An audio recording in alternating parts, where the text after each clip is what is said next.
जी next हमारा topic है determination of molecular weight. Molecular weight मालूम करना मैथ स्पेक्ट्रोमेट्री से। तो इसका तरीकाकार सीधा सीधा तो ये हो सकता है कि आप एक ऐसी इलेक्ट्रॉन बीम इस्तेमाल करो जिसकी एनर्जी लो हो। ये किस स्टेज पर? जब आयनाइजेशन चैम्बर में लेजर वायर से वेपर्स आयनाइजेशन चैम्बर में आ रहे होते हैं, तो जो हमने इलेक्ट्रॉन बीम उन वेपर्स के ऊपर फेंकनी है, उस इलेक्ट्रॉन बीम की आमतौर पर एनर्जी रखी जाती है 70 इलेक्ट्रॉन वोल्ट। वो एनर्जी जो है वो मॉलिक्यूल्स को उसके फ्रैगमेंट्स में, पार्ट्स में भी तोड़ देती है। ना सिर्फ मॉलिक्यूल को आयोनाइज करती है बल्कि उसको उसके पार्ट्स में तोड़ भी देती है। तो लेकिन अगर आपने सिर्फ मॉलिक्यूलर वेट किसी सब्सटेंस का मालूम करना है तो फिर आप ये कर लें कि उस इलेक्ट्रॉन बीम की एनर्जी लो कर लें, तकरीबन 10 इलेक्ट्रॉन वोल्ट कर लें। इससे क्या होगा कि वो इलेक्ट्रॉन्स जस्ट मॉलिक्यूल से इलेक्ट्रॉन्स निकाल के उसको आयोनाइज करेंगे, ब्रेक डाउन नहीं करेंगे, उसको फ्रैगमेंट्स में नहीं तोड़ेंगे। तो इससे क्या होगा कि जो आपका स्पेक्ट्रम बनेगा, उस स्पेक्ट्रम में, सपोज ये हमारा स्पेक्ट्रम है, यहाँ पर एम ओवर जी, यहाँ रिलेटिव अबंडेंस, तो स्पेक्ट्रम में जस्ट एक ही पीक आएगी और वो ही पीक होगी जिस मैस की वैल्यू पे ये पीक आएगी वही हमारा मॉलिक्यूलर मैस या मॉलिक्यूलर वेट होगा। लेकिन आमतौर पर ऐसा नहीं होता। ज्यादा एनर्जी की जो इलेक्ट्रॉन बीम है उसका फायदा ये होता है कि वो हमें ना सिर्फ मॉलिक्यूलर वेट बल्कि जो फ्रैगमेंट पीक्स हमें हासिल होती है उससे मॉलिक्यूल के स्ट्रक्चर का भी हमें अंदाजा हो जाता है। तो पीछे हमने पढ़ा था कि जरूरी जो मॉलिक्यूलर आयन पीक या पेरेंट आयन पीक है वो आमतौर पे हाईएस्ट मैस ओवर चार्ज वाली पीक होती है। जैसे पिछले एग्जांपल में हमने पढ़ा था 230 पे जो पीक आ रही है that is molecular ion peak. लेकिन ये जरूरी नहीं है, अनफॉर्चुनेटली बाज़ औक़ात ऐसा भी होता है कि जो हाईएस्ट पीक है आपकी वो मॉलिक्यूलर आयन पीक नहीं होती। बाज़ औक़ात ऐसा भी हो जाता है। जैसे एग्जांपल है कार्बन टेट्राक्लोराइड का अगर हम मैस स्पेक्ट्रोमीटर से एनालिसिस करें तो इसकी जो मॉलिक्यूलर आयन पीक है वो होनी चाहिए CCl4 पॉजिटिव चार्ज, यानी एक इलेक्ट्रॉन इस पर पड़ा तो उसने इलेक्ट्रॉन इसमें से निकाल दिया, एक इलेक्ट्रॉन निकलने से इस पर आ जाएगा पॉजिटिव चार्ज। तो मॉलिक्यूलर आयन पीक इसकी वजह से होनी चाहिए।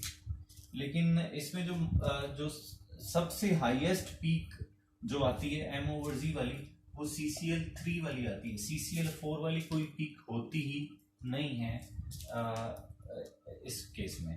तो इसलिए जो हमारी हाईएस्ट M ओवर Z वाली पीक है वो ये आती है, M ओवर Z वाली हाईएस्ट पीक ही आती है। तो ये तो CCl3 है, ये CCl4 नहीं है, लिहाजा ये हमें मॉलिक्यूलर वेट नहीं बता सकती।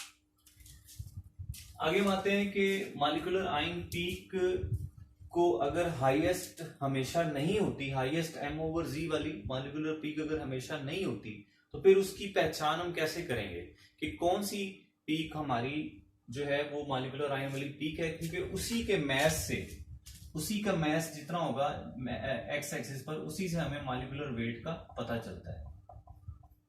तो अगर ये हाईएस्ट M ओवर Z वाली ना हो तो फिर हमारे पास क्या तरीकेकार हैं मॉलिक्यूलर आयन पीक फाइंड करने के? मॉलिक्यूलर आयन पीक फाइंड करने के तरीके हैं। एक तरीका है नाइट्रोजन रूल, या आपके माइंड में होना चाहिए। नाइट्रोजन रूल क्या है कि अगर किसी मॉलिक्यूल में ऑड नाइट्रोजन एटम्स हैं 1 3 5 7 तो फिर उसका जो मॉलिक्यूलर वेट है वो ऑड आना चाहिए, और अगर उसमें कोई नाइट्रोजन एटम नहीं है या इवन नाइट्रोजन एटम है तो फिर उसका मॉलिक्यूलर वेट इवन आना चाहिए।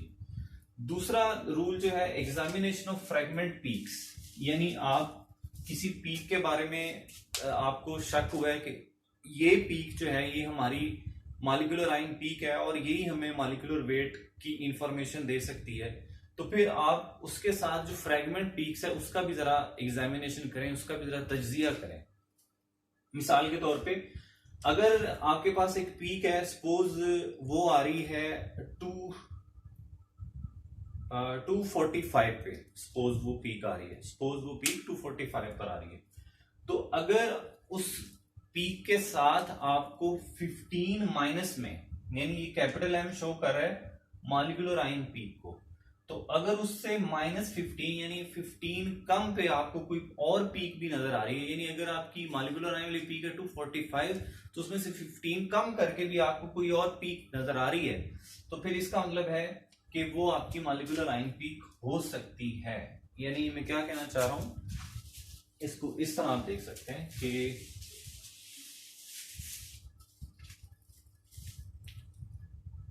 ये वैल्यू आपकी आ रही है 245, आपको शक है कि यही है मेरी मॉलिक्यूलर आयन पीक, और इस पे जो वैल्यू है 245 यही है मॉलिक्यूलर वेट, क्योंकि मॉलिक्यूलर वेट अगर आपने मालूम करना है तो वो मॉलिक्यूलर आयन पीक से ही आपको पता चलेगा। तो आपको शक है कि यही वाली पीक है मेरी मॉलिक्यूलर आयन पीक।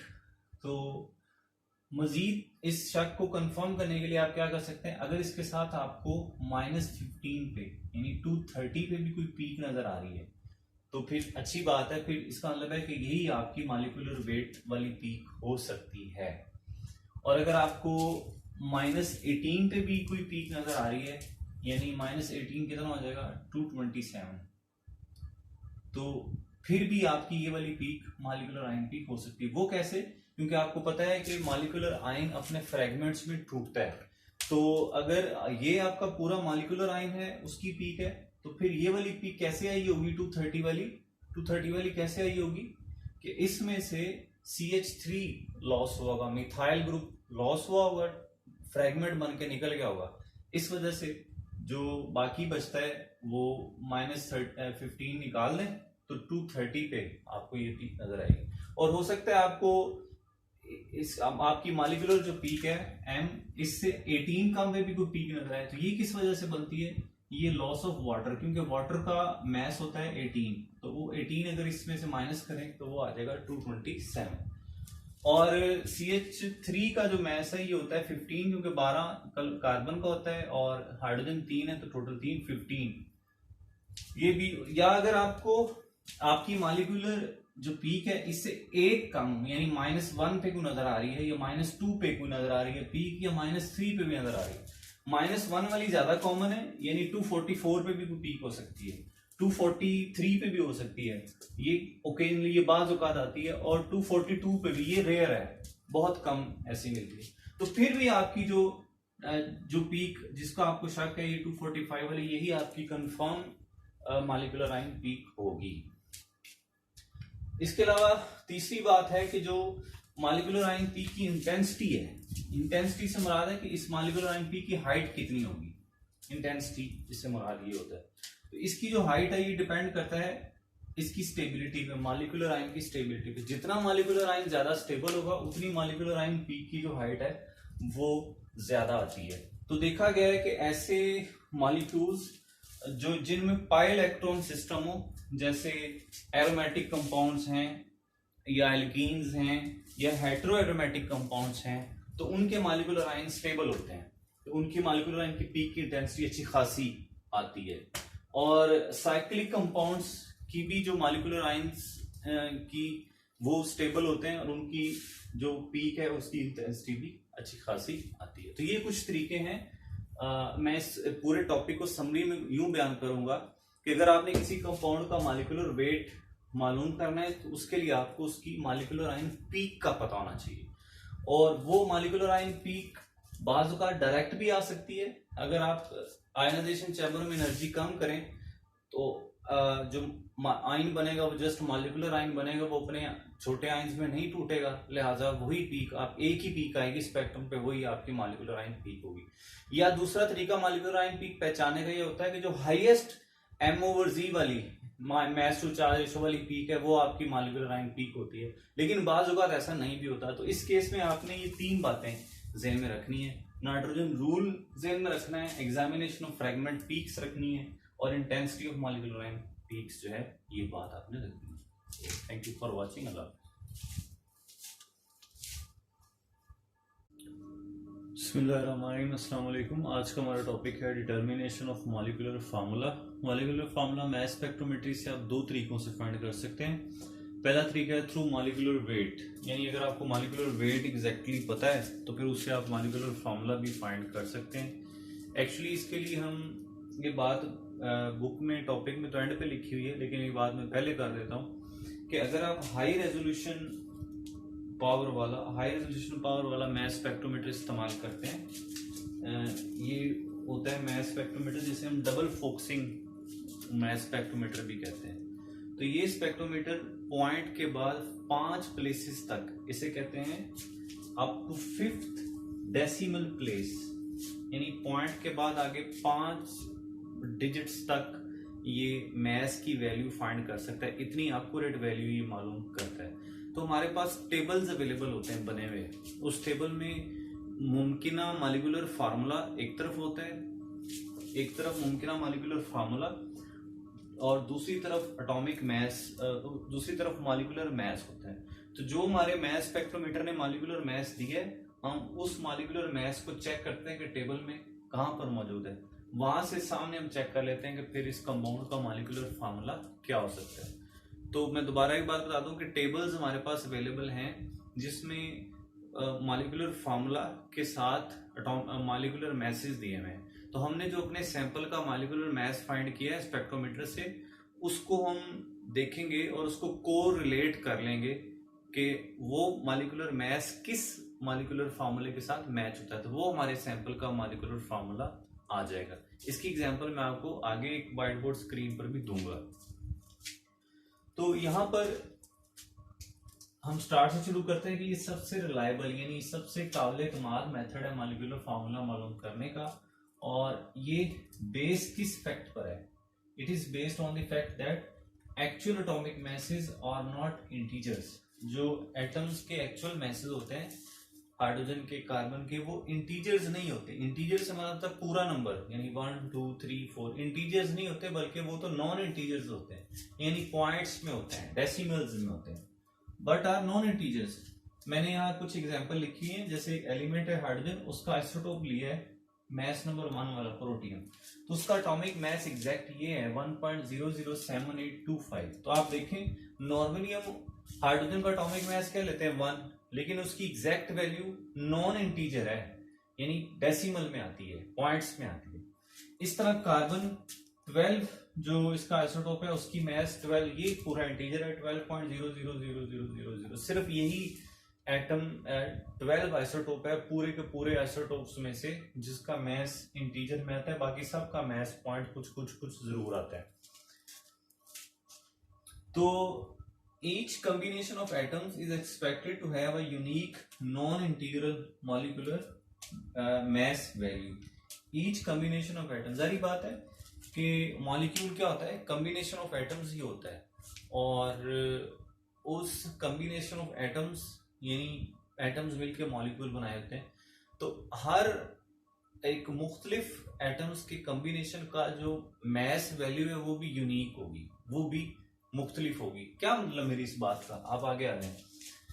सपोज हमारे पास एक एटम्स का कॉम्बिनेशन ये है, यानी एक मॉलिक्यूल ये है C2H6 और दूसरा एटम्स का कॉम्बिनेशन यानी दूसरा मॉलिक्यूल है CH2O।